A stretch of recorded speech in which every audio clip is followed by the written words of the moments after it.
Where am I? Hi, everybody. I'm Skip Elsheimer. Welcome to the AV Geeks Lunchtime Streaming Show, where we watch old 16mm films. And that was a beautiful. I don't know if that was Kodachrome. Like, what was that? That might have been Kodachrome. Of the Northwest in Bloom. That it was licensed and distributed by Bell and Howell. Probably part of their library that you could buy or rent if you bought a projector from them. But beautiful footage of the Northwest of the United States, which is probably blanketed in ice and snow right now. I know that some film collector friends of mine have been having power outages and lots of very, very cold weather.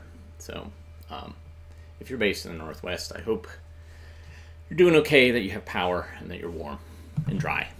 That's what we want. All right, so behind me I have a film scanner set up, and right there. And so let's watch a film that I got from the forestry department at NC State. They were getting rid of a bunch of films, and they said, hey, do you want these? So all of these are about, probably made by Weyerhaeuser or by some paper manufacturer who's like, let's work with the forest and help cultivate it so we can cut it down and use it and turn it into toilet paper. All right, so here's To Work with the Forest. Enjoy. It'll take a sec for it to load up. Hold on.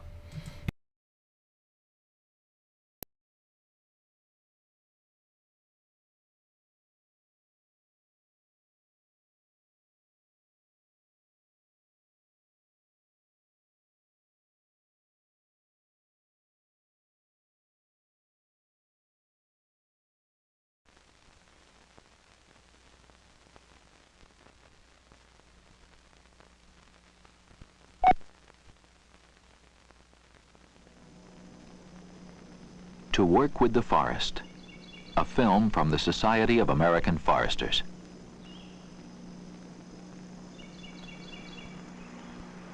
To work in the forest is to work in a peaceful place.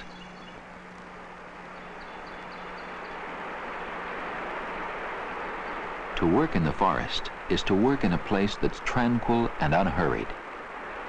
A place that's removed from the bustle and the noise and the confusion of everyday life.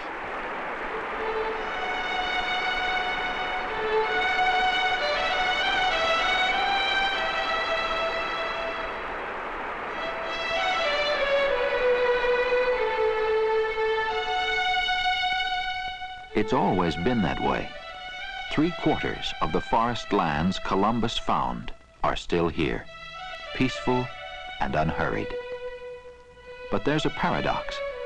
The forests seem to have changed very little, but the understanding, the managing, the practice of forestry, that's changed a great deal.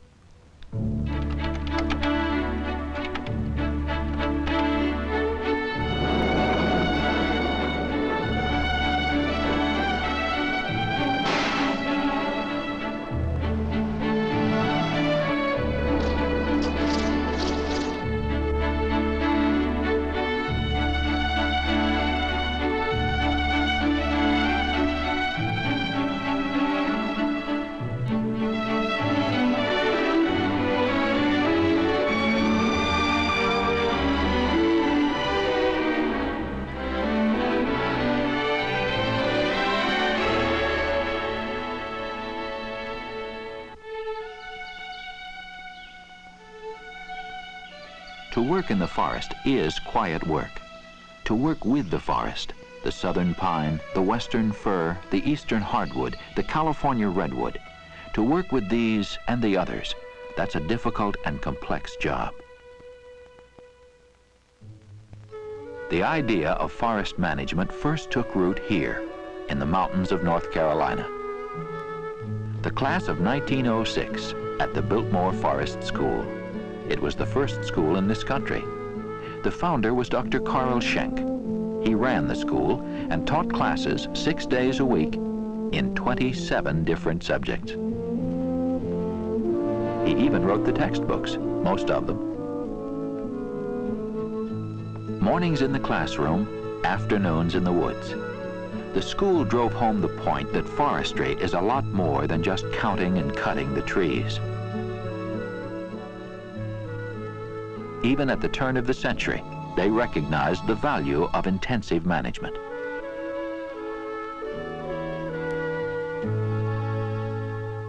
As I understand it then, you started a sample capability area delineation with a quad, Sierra City quad, is that right? Right. And how is it going? Okay, what we've done is we've taken that quad as the first one to test out the process that we've used. And The we've Biltmore used these students four would hardly finding recognize permits forest to management determine today. capability. Jerry Larson is one of a growing number of women in the profession. She's deputy supervisor of the Tahoe National Forest in California. And she recognizes, as any forester does, that the job involves much more than being in the woods or conducting a staff meeting. A very important part of the job of the forest manager is working with local governmental agencies and jurisdictions and the private landowners who have land within the national forest. These agencies and people have objectives and programs of their own, and one must get out into the community, become involved in community activities and organizations, get the sense of the feeling of the community residents as well as the agencies and elected personnel that represent them. We just don't have time to The forester feels the pressures of time, too. In the next 50 years, the demand for wood in this country is expected to double. And even today, the pressures are there. People pressures. People demanding more and expecting more from the forest lands of this country. Those pressures create an imperative for intelligent management.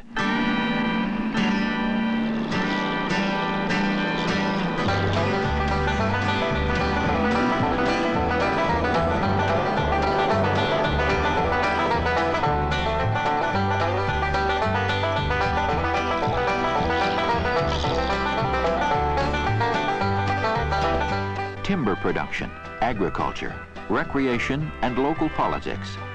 All these things create more pressure per acre. And if forest lands are to survive and serve all these needs, then it's up to the forest manager to find a way.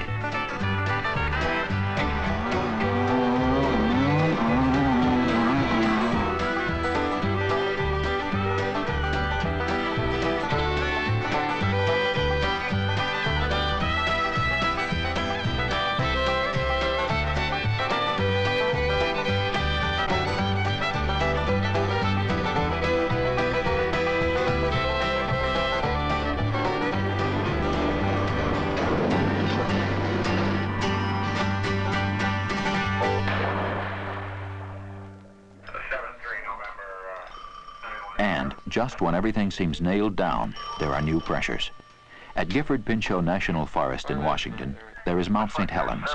The eruptions brought death and rescue, 34,000 acres of fire, and sightseers and scientists. It all had to be managed. Foresters are trained and educated to protect forest lands, but one course they don't teach in forestry school is how to manage a volcano. West flank, there's quite a bit of smoke. Yes, all of the ground parties have left the red zone at this time. At Yale University, the curriculum covers just about everything else. Professor David Smith teaches silviculture, and he takes the broad view of the profession. Forestry is every form of appropriate human knowledge applied to the management of forests. It embraces everything from economics to biology to chemistry to physics to engineering, even to psychology. It is a kind of application of liberal education in the woods. The objective of it is to ensure that forests become a perpetual source of human goods and services. Someone said a long time ago that the forest was built with the axe. The reason for this is that the trees tend to live up to the limit of the available growing space, which is set by... Smith wrote the book on modern silviculture, literally, and he spends his time refining the theory and preaching the gospel around the world. From above there. Now this means that if we want to replace an old forest with a new one, or modify one which exists now, we can do it only by creating vacancies. Now this is nothing more than taking The forester emulates nature, speeding up the process to create healthier and more productive forests. Lethal disturbances.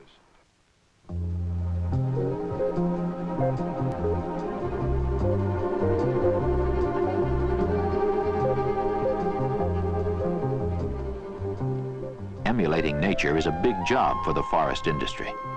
The research forester looks for the superior tree, tall and straight, holding out the promise for the future. Branches are grafted onto rootstock to create an entire orchard of superior trees. Coastal loblolly pine, grown by West Vaco in South Carolina. Seeds from this one orchard will produce 3 million seedlings. They'll be used for regeneration. Knowing when and where to cut, what to grow, knowing about botany, genetics, engineering, all these things come into play. All these things and a lot more. To do the job right, the forester needs access to current, accurate information.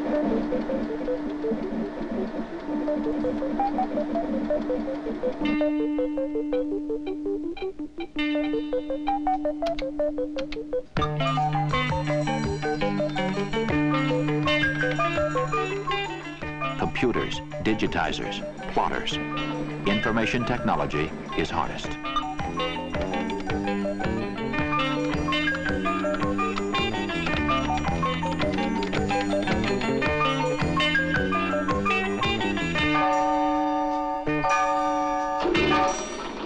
This technology is harnessed and used as one tool to help strike the balance of pressures.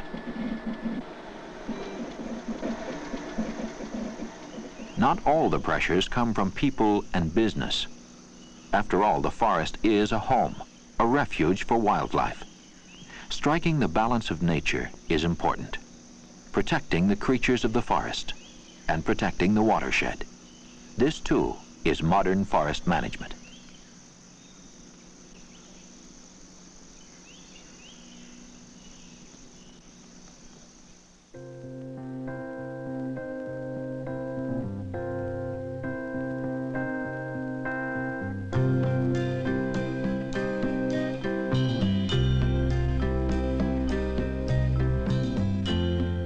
More and more, these concerns are reaching the private landowner. A case in point is Sugar Springs Farm, a tree farm in Grantham, New Hampshire. The owner is Merle Shotanis, and he recognizes the value of forest management and calls on experts to provide the help he needs. Crisis that we think we're probably in pretty good shape to put out 2,000 taps and still retain the vigor of the trees. Well, how many cords of wood do you burn in your sugar house? Well, it takes about 30 cords per year. Where do you get it from? Some of that you see is... Stanley Colville and Joe Smika provide the advice on managing the farm. Saw timber, firewood, recreation and wildlife management. All are part of the development plan for the farm. Here, too, the balance needs to be struck.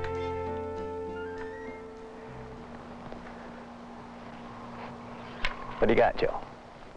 Smika is an extension forester working for the state of New Hampshire. Colville is a private consultant.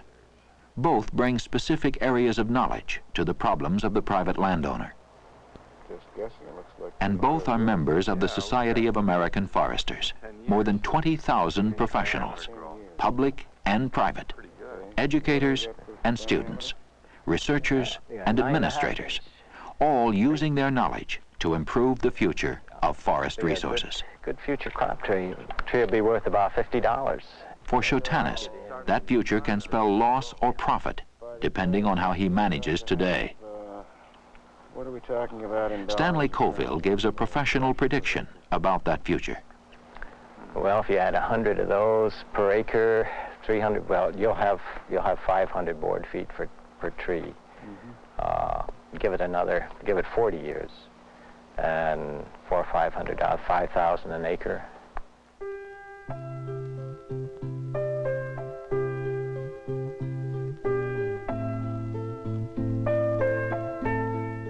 40 years seems like a long time, but the professional knows that to achieve positive results a long time off, plans have to be made now. Work has to be done today. Working in the forest, that quiet, peaceful place, is no longer good enough. To work with the forest, that's what's needed.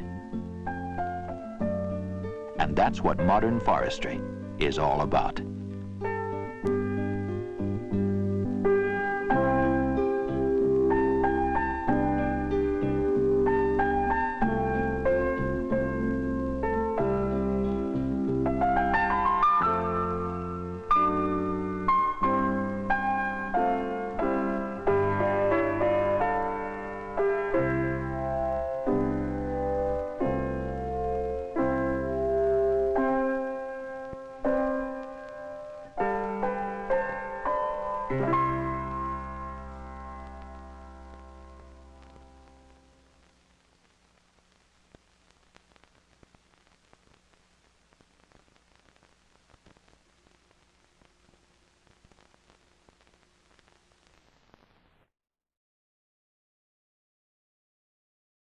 That's what we call a public relations piece that talks about, we're foresters, and the percentage of forest that still exists from when Christopher Columbus discovered America, and all that is like, there's some PR dollars there. Let's see, what do we got next? Cornet. Our good friends Cornet. Midwest literature, the farm background. This sounds really fascinating, so hold on to your hats. Enjoy.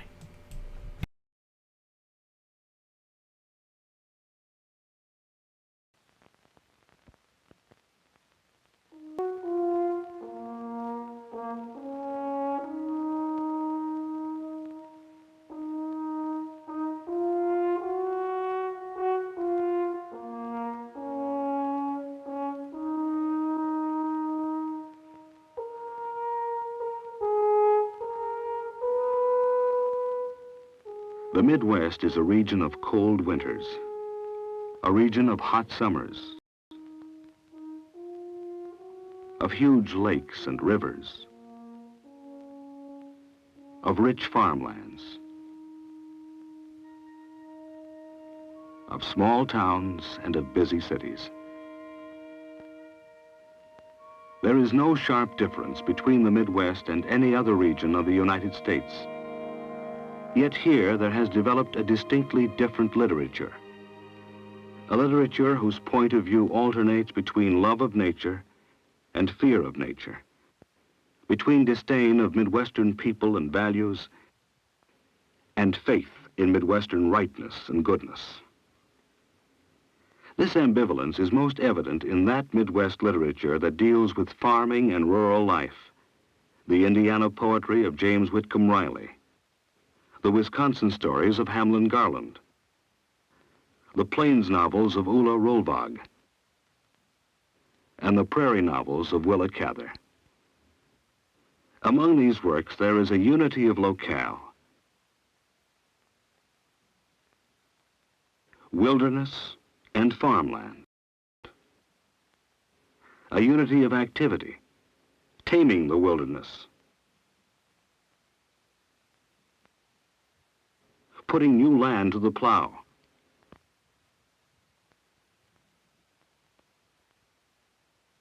yet describing similar scenes and activities, the writers took different views of farm life. Consider James Whitcomb Riley, writer of such poems as The Raggedy Man and Home Folks. During Riley's happy childhood, the family cabin in Greenfield, Indiana was enlarged. From this comfortable home, young James was sent to a public school. In view of his pleasant childhood, it seems logical that Riley's poetry was sentimental and folksy.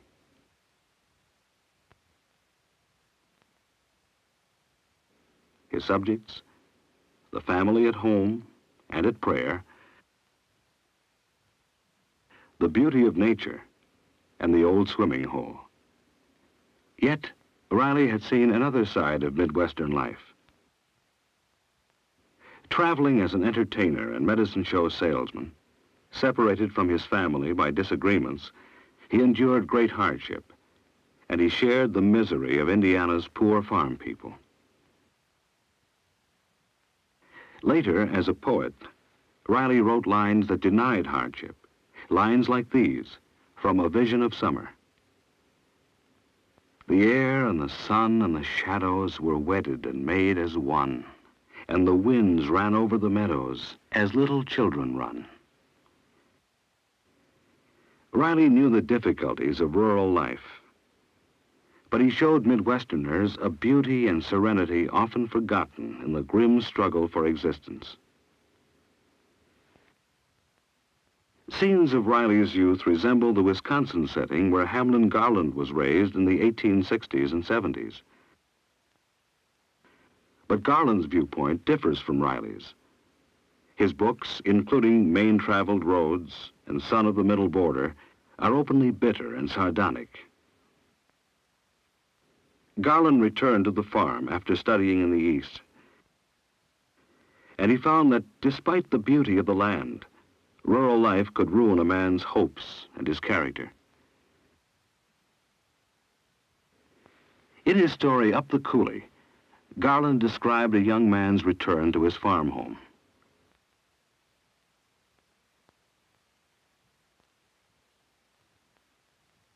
A brother who remained on the farm speaks to his city brother.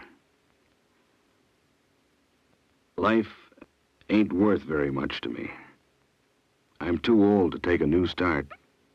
I'm a dead failure. I come to the conclusion that life's a failure for 99% of us. You can't help me now. It's too late.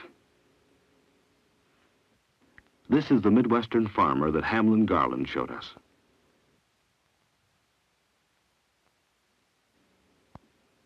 Imagine the Midwest as an endless plain. From Kansas, Illinois, it stretches far into the Canadian North, God alone knows how far. From the Mississippi River to the Western Rockies, miles without number, endless, beginningless. This is the land of Ulla Rolvag in his great novel, Giants in the Earth. Rolvag became a teacher at St. Olaf's College in Minnesota after having been a fisherman in Norway, a farmhand in South Dakota. Relatives of Rolvag's had settled the terrifying, barren Dakotas. And in his writing, he traced the path of their journey and the life they led as settlers. A tragic incident occurred. His 5-year-old son, Paul, fell to his death. And this merged with stories Rolvag had heard about the brooding hopelessness of Norwegian settlers traveling the Midwestern plains. In the best of Ulla Rolvag's work, the Midwest is a mystical land, where men's destinies are guided by mysterious powers, like the ancient gods of Norway.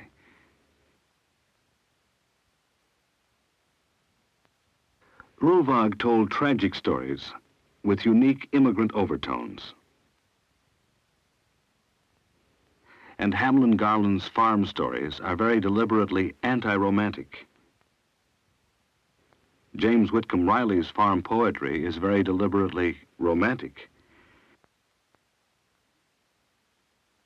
These authors never achieved special greatness, like Willa Cather, author of O Pioneers, My Antonia, and One of Ours. Willa Cather's girlhood home may still be seen in Red Cloud, Nebraska. There, during the late 19th century, she saw the last remnants of pioneer life, and she tried, through writing, to keep the pioneer spirit from being lost. The setting of several Cather novels was the town of Red Cloud and the surrounding prairie. The people, European immigrants. And Cather contrasted the hot-bloodedness and suspicion of Central Europeans with the coolness of settlers from Northern Europe. There was, in those early days, a wildness and uncertainty about the people and the land, and she mourned its passing and immortalized it. Willa Cather brought a nostalgia, a detachment, and a great talent to the literature of the Midwest farm, and she made the Midwest meaningful to all English-speaking people. The pale, cold light of the winter sunset did not beautify. It was like the light of truth itself. When the smoky clouds hung low in the west and the red sun went down behind them, leaving a pink flush on the snowy roofs and the blue drifts, then the wind sprang up afresh with a kind of bitter song, as if it said, "This is reality, whether you like it or not." Willa Cather on the Midwestern farmland. Cather, Riley, Garland, and Rulvag drew vivid pictures of the generation of farmers that followed the frontier. When farmers came to the Midwest, the region began to develop its unique character.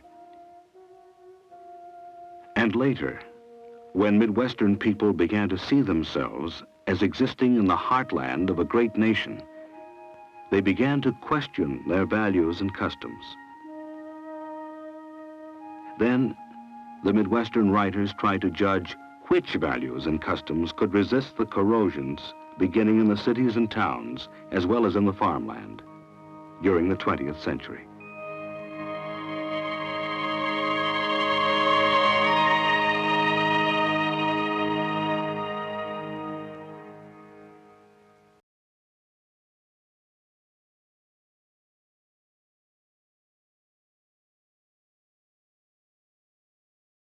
Yeah. Wow. Wake up, everybody! Wake up! That was incredibly dry. Incredibly dry. I like the footage where they're taking a book and they're setting it on the table, or they're panning across the bookshelf. Wow. Yeah. I mean, you could talk about In Cold Blood. That's more interesting, right? And that's in the Midwest, I think. Was it? Could be wrong. All right, I gotta sex it up a little bit, literally. All right, this film is about sex, and so it's going to use sexual terms. It's going to talk about sex. It's going to be explicit. You're going to see some sex. I know I could save this for the After Dark show, but I think you guys are ready for it. Here it is. Please don't report us on YouTube. Please don't. Here it is.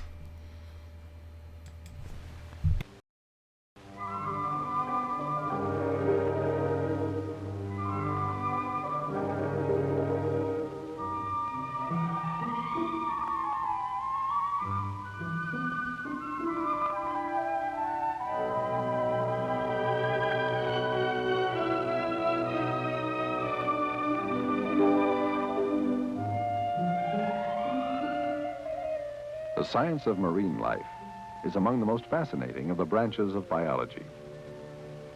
Knowledge of the life patterns of certain marine animals can often be applied to the study of higher forms of life.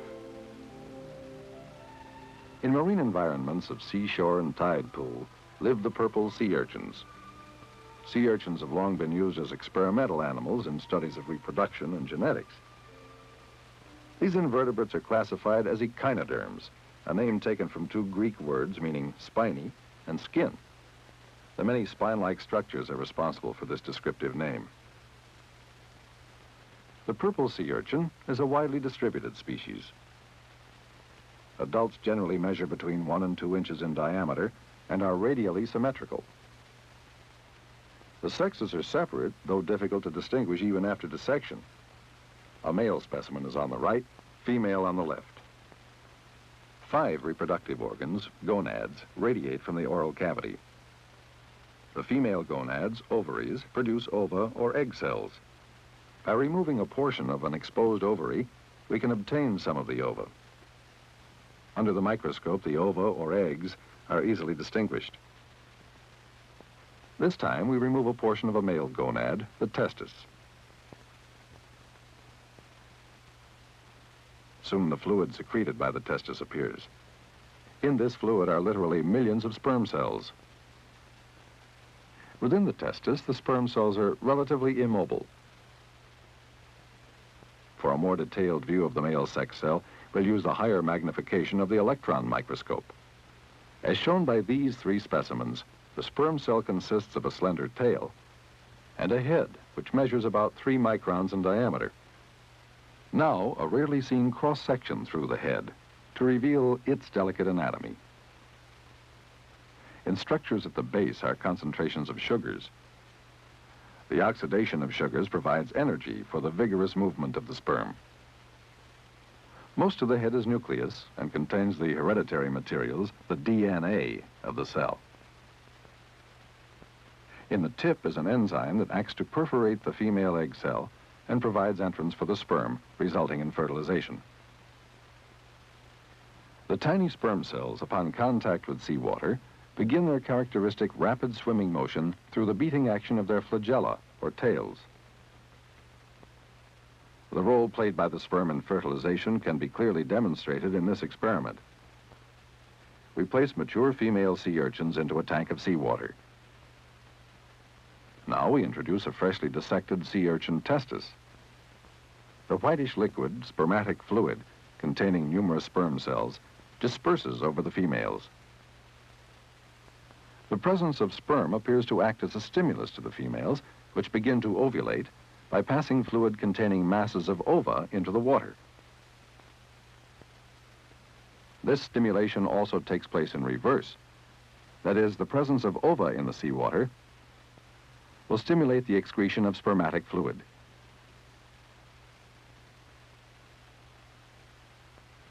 This same phenomenon occurs in the natural habitat of the sea urchin. The breeding season usually begins in August. At this time, the milky white secretion of the gonads, in which the eggs are suspended, is passed from the female's body. This process, ovulation, releases anywhere from 150 to 250,000 eggs an hour, which are dispersed through the water, aided by currents and wave motion.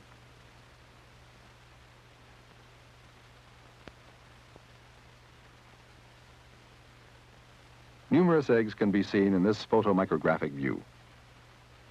As the eggs come in contact with mature male sea urchins, the testes are stimulated. Spermatic fluid is released in quantity into the sea. These are the first motion pictures of this fascinating phenomenon as it occurs in nature.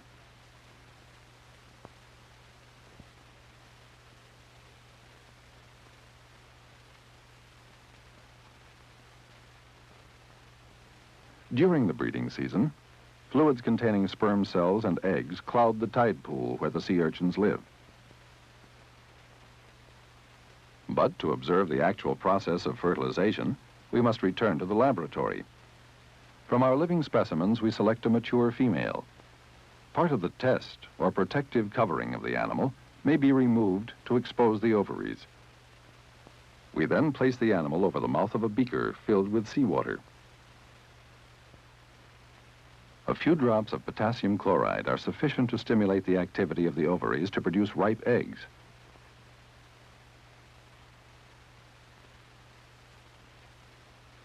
Some of the eggs can be rinsed from the white fluid and placed under the microscope. In this close-up of a single egg, the protective membrane surrounding the ovum is seen as a light-colored ring, while the nucleus is the small light area. Now we've placed some spermatic fluid on the ovum. Within seconds, the sperm cells gather densely around the membrane of the egg cell. The underlying cause of this attraction is a chemical stimulus. To demonstrate this attraction, chemotaxis, will begin with fluid containing live egg cells. Next, spermatic fluid containing live sperm is dropped in the watch glass. What follows is dramatically shown in time-lapse photography. The sperm cells move toward and concentrate around the mass of egg cells in the center of the watch glass.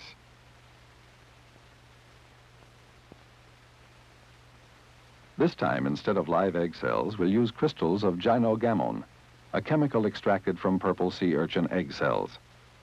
Gynogamone crystals are made up of complex protein molecules. When the crystals are dissolved in seawater, the sperm cells are attracted just as they were to the live egg cells. Such experiments have indicated that gynogamone is the substance that attracts sperm to the ovum.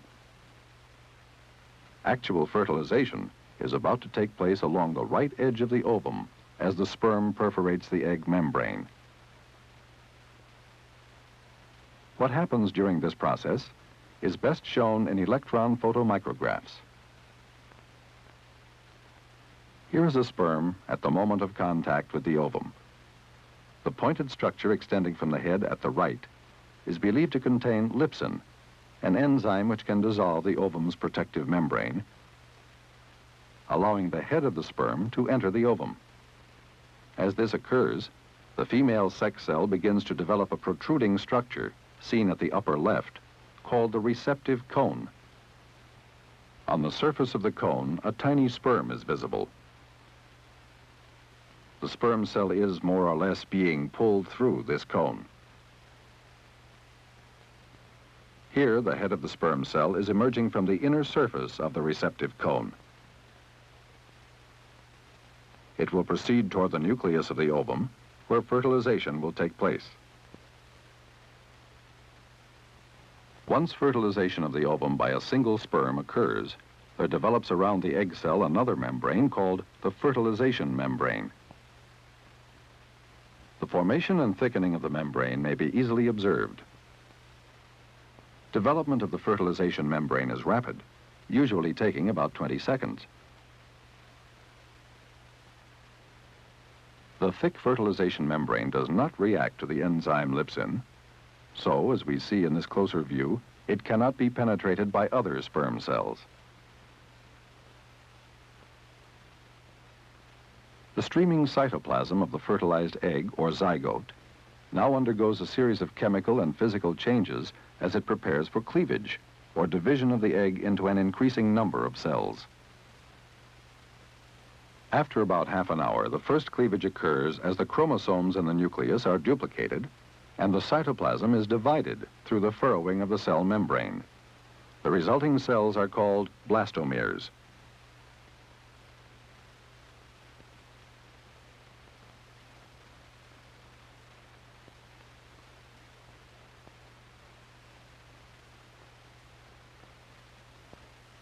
The process of cleavage is repeated to produce 4 blastomeres.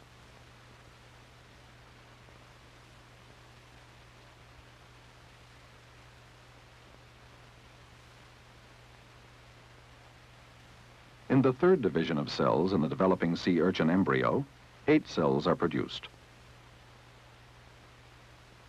Subsequent cleavage produces a blastula, or hollow ball, within which is a structure called the blastocele, or segmentation cavity. The blastula is not evident in these pictures because we very gently flattened the developing embryo onto the slide so as to observe the process of cleavage more clearly.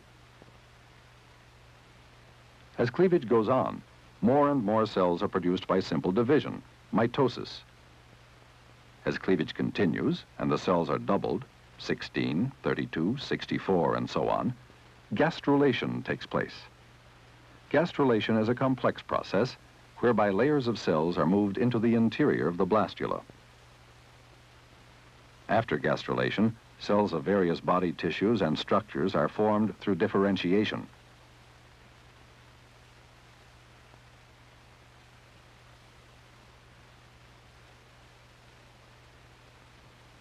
This rapid development of the embryo continues for several days.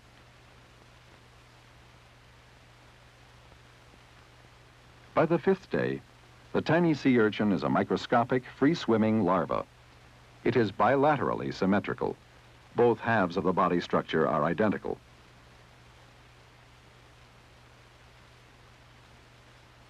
At 10 days, the larva has grown to about 4/5 of a millimeter in length. It will soon undergo metamorphosis, during which it will become radially symmetrical, a body form typical of several invertebrate classes. At 20 days, the test or outer shell appears, as well as spines and tube feet, characteristic of the adult.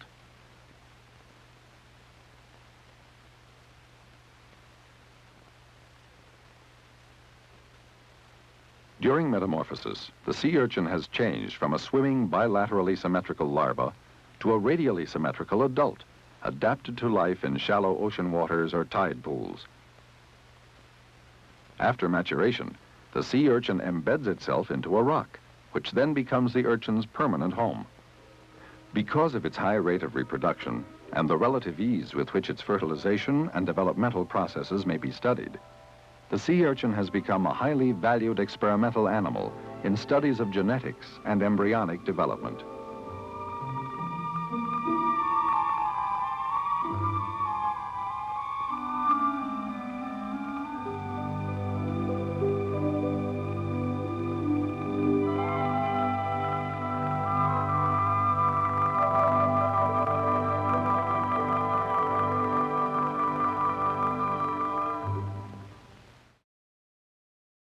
Pretty hot and heavy there.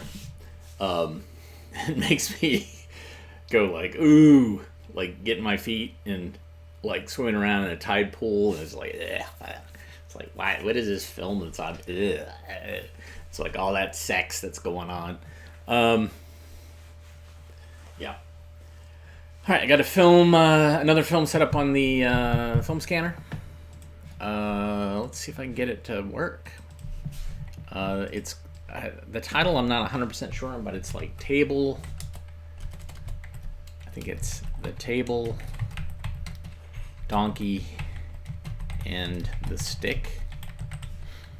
I'm not 100% on that, but we'll see.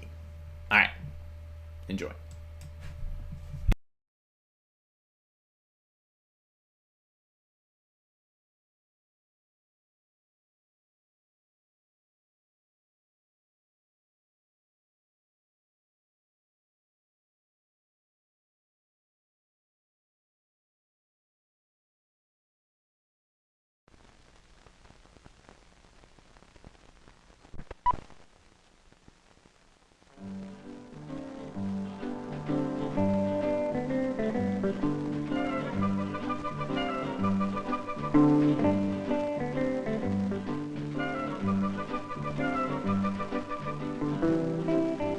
There was once upon a time a tailor who had 3 sons.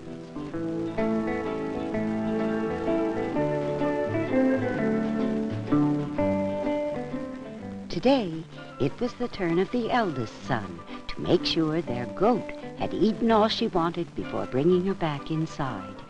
Because the goat supplied enough milk for all of them, it was important that she be well fed.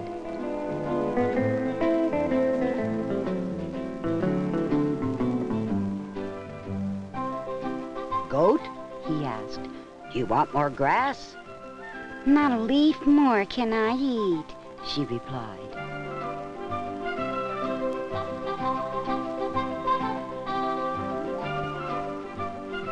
Said the son, she's eaten so much, not a leaf more she'll touch. But then cried the goat, I'm hungry, still hungry. I've had no food, so went without. You lied to me. No, said the son. But so angry was the tailor, he ordered his son away. And then told his second son to take the goat out to pasture.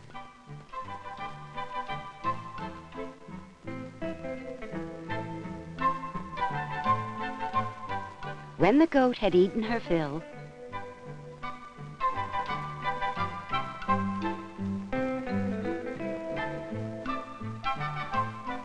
she said it was time to go home. Said the son, the goat can eat no more. Poor hungry goat. Wretched son, leave!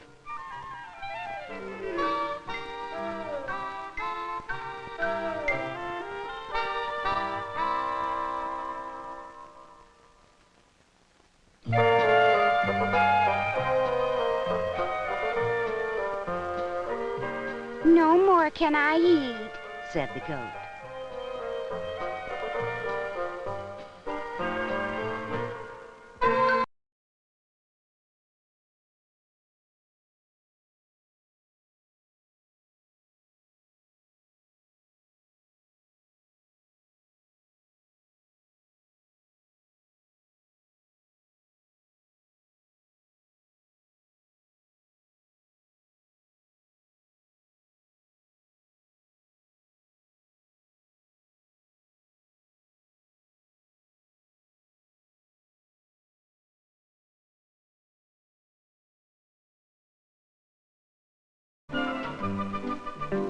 But this time, when the goat said, no more can I eat, the tailor then knew that the goat had lied and his sons had told the truth.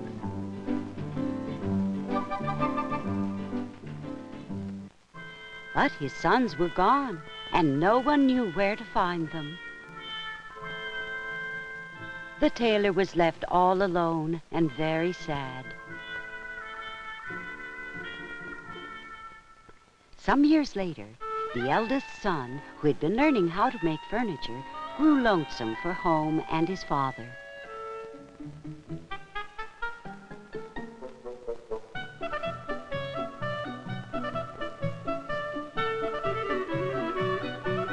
He said farewell to the master craftsman who had taught him. Then, as a parting gift, the master brought him a little magic table and said, just say, little table, set yourself. with this, I'll have enough food all my life, thought the son.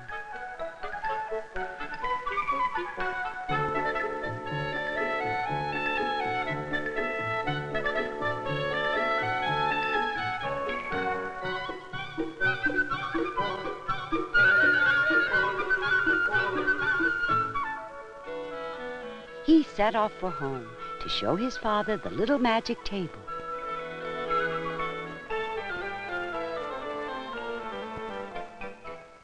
At an inn along the way, he stopped to eat.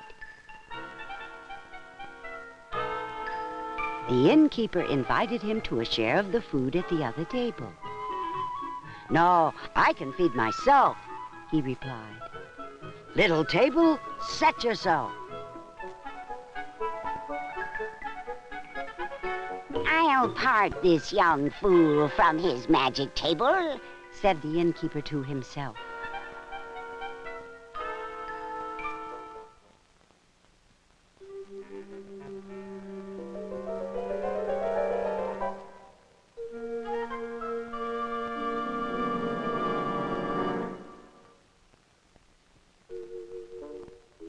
And in place of the magic table, he left an ordinary little table that looked exactly the same.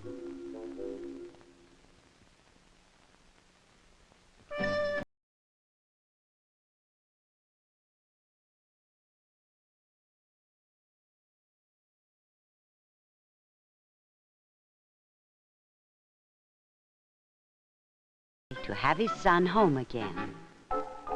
"I was given this magic little table," the son explained, "which sets itself with delicious food and enough for all."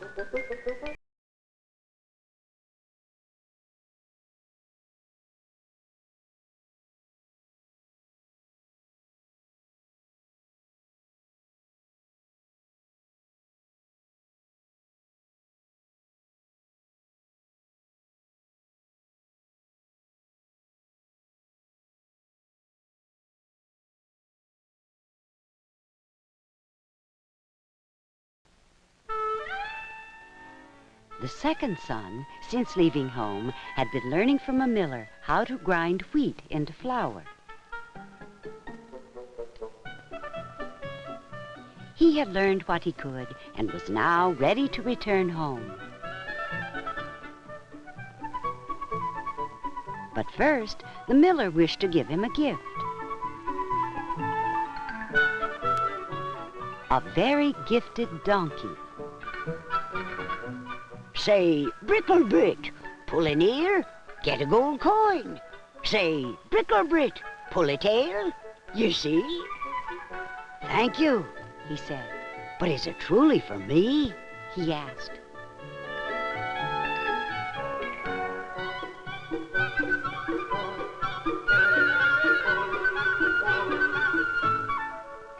It came to pass, on his way home, he stopped to eat at the same inn where his brother's table had been stolen.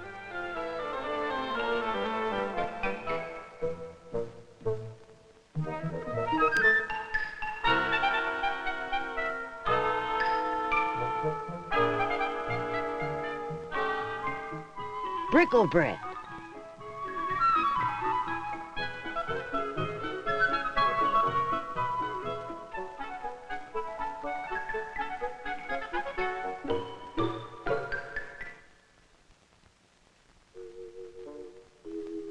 That night, the innkeeper led away the donkey which could drop gold coins and replaced it with an ordinary donkey which looked the same.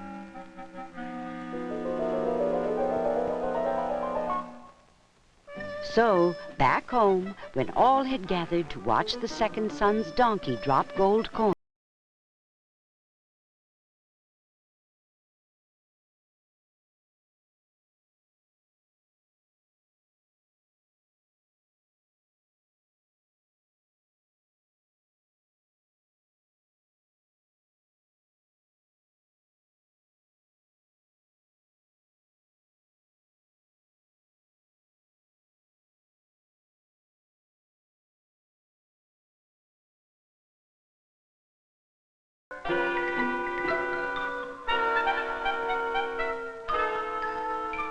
together, they wrote a letter warning the third brother.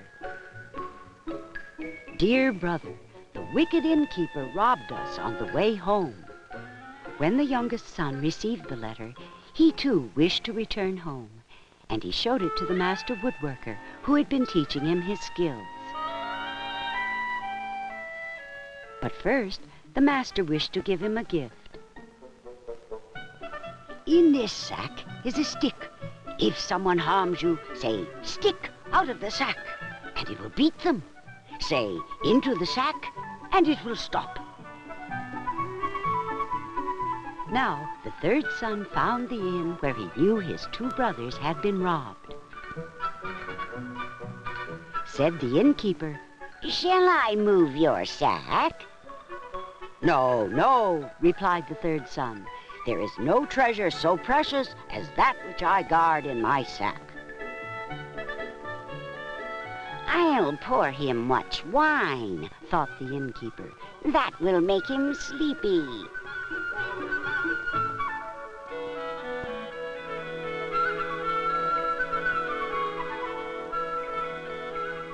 The third son pretended to drink and pretended to fall asleep.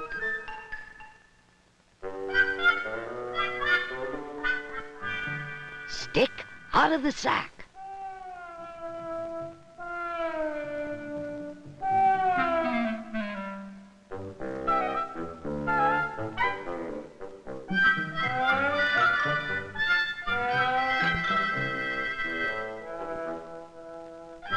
Stick into the sack.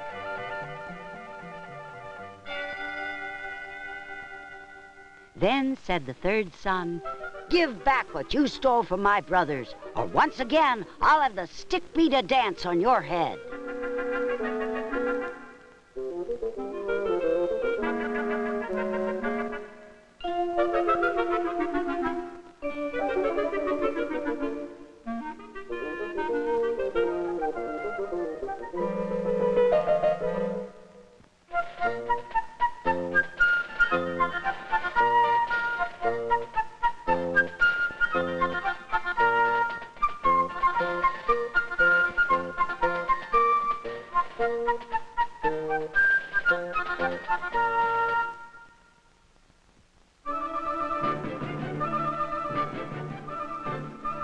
Little table, set yourself.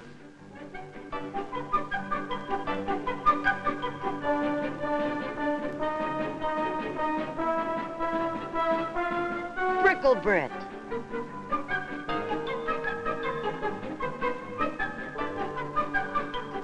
From then on, the life of the tailor with his 3 sons was filled with joy and contentment.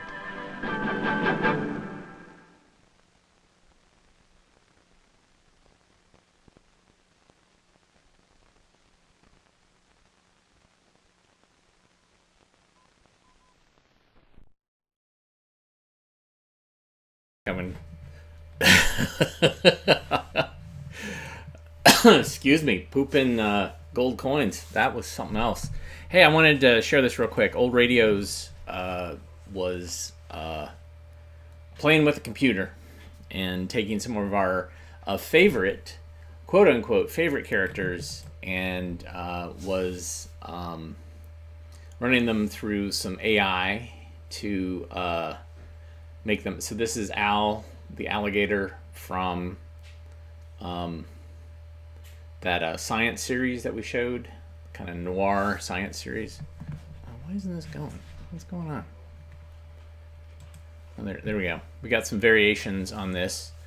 So he took a screenshot and then he ran it in. There's an 8-bit version of him.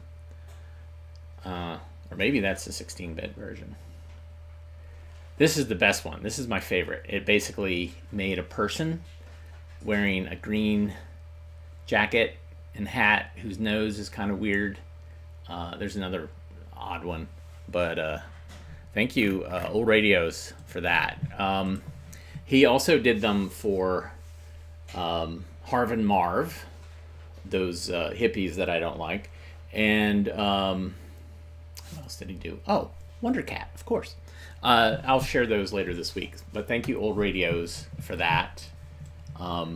For spending whatever resources you had to run those through a computer. Yes, Uncle Smiley. That is one of the things that supposedly Old Radios is going to be working on is Uncle Smiley. So, yes. What a day it was today. We learned a lot. Anyways, hope everybody has a great rest of your day. If you like what you saw, hit the thumbs up. If you were at least intrigued by it and you love the idea that there's an orgy of urchin sex taking place in a tide pool, you can hit the thumbs up and the subscribe. You can also give us thanks with the super thanks button and give us some cash. And also go to ko-fi.com/avgeeks to give us some coffee, or go to patreon.com/avgeeks.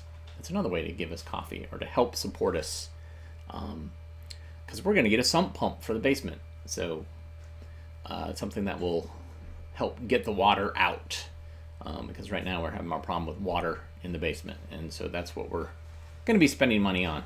So everybody, have a great rest of your day, and we'll see you tomorrow. Tomorrow's, what is it? Tuesday. All right. Take care.